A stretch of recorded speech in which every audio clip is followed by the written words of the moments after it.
We've been asked if we could provide a video showing the varying ways you can use the leader option. The leader is this little tool here. You just pick it and it draws a leader. Here's a leader. It's good because you can have text with a leader, multiple lines of text, and just edit those easily. But in this case, the dimension style is one called planting notes, and the arrowhead is a conventional filled arrow. The style of arrowhead is determined by the dimension style. So if we go to dimension styles and look at planting notes and then to geometry, can you see we've got closed fill on the leader. Let's cancel from there and move to another drawing.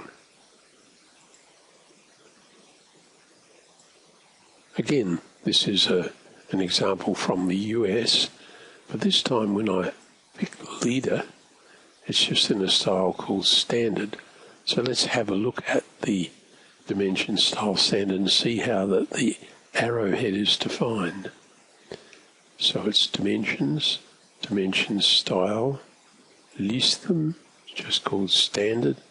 Go to geometry, can you see the leader has a dot associated with it.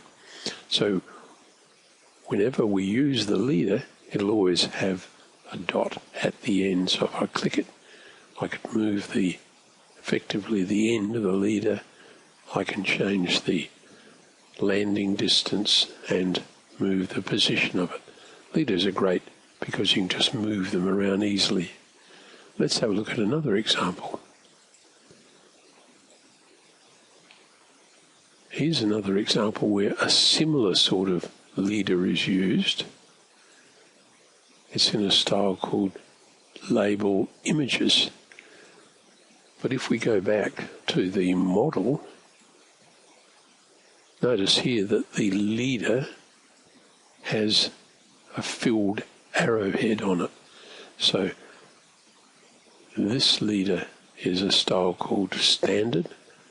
If we go back to landscape plan 1 to 50, pick that leader, and it's in a style called label images. So we're using multiple dimension styles in the one design, and that gives us good control over the end result. So leaders are really, really useful, particularly when you've got larger slabs of text. So I hope that helps.